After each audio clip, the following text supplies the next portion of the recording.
গিয়ে চিপটে পোনা করবো, কলা পাতা নিয়ে আসো। নাও বৌমা, কি হয়েছে? এগুলো কি করবো আমি? এগুলা এই কলা পাতা দিয়ে ভাত খাবো, ভাত।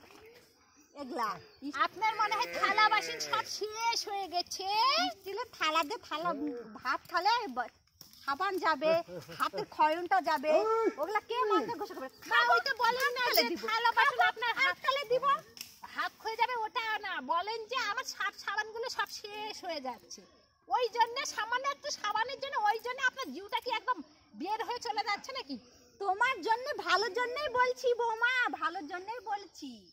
কেন চিপটে পোনা না করলে হবে না। আজ ভাত খাবো, কলা পাতা কেটে নিয়ে এসে ভাত খাবো আর ফেলে দেবো। স্টিলের থালা বাসন মানজলে সাবান লাগবে, একটা ঘষা লাগবে, মানতে হবে, জল খরচ আছে, আর ছাল পাতা কিনতে গেলে টাকা লাগবে।